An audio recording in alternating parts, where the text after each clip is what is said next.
La maison de l'escargot.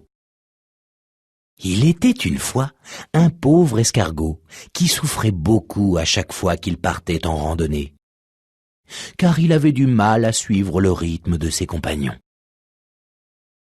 La coccinelle était aussi rapide qu'une souris. Le mille-pattes, avec ses 1000 pattes, ignorait la fatigue. Le scarabée prenait même le temps de faire des escapades vers les fleurs. Le pauvre petit escargot, lui, peinait, soufflait, transpirait, tout seul et loin derrière, abandonné par les autres, qui n'avaient plus la patience de l'attendre.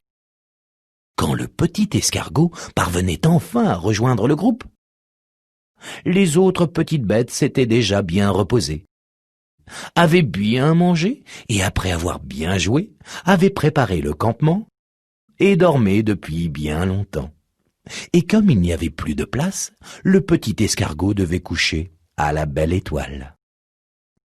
Mais chaque matin, obstiné, il reprenait la route, espérant toujours rattraper ses amis. Pour ne pas s'ennuyer pendant le parcours, il sifflotait, regardait à droite et à gauche, saluait les petites bêtes qu'il rencontrait. Un jour, qu'il avançait le nez en l'air pour admirer le vol d'un beau papillon, le petit escargot buta sur une surface dure qui lui fit perdre l'équilibre.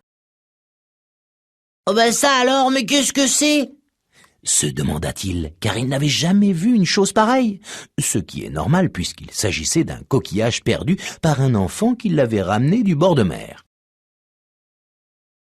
D'un naturel curieux, et comme la chose ne bougeait pas, le petit escargot alla voir de plus près et inspecta l'intérieur attentivement.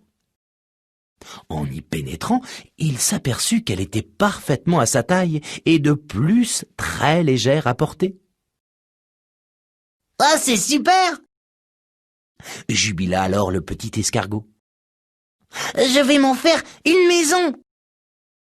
Et il se mit en route, le coquillage sur le dos.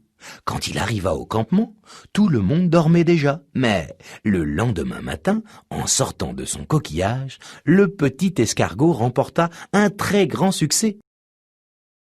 Et toutes les petites bêtes ressentaient une pointe d'envie. Ainsi, le petit escargot n'avait plus besoin de se construire une maison chaque nuit. Il ne craignait plus ni le grand soleil, ni la pluie, et pouvait faire une sieste quand il le voulait. Les petites bêtes de la forêt cherchèrent alors toutes une maison à se mettre sur le dos.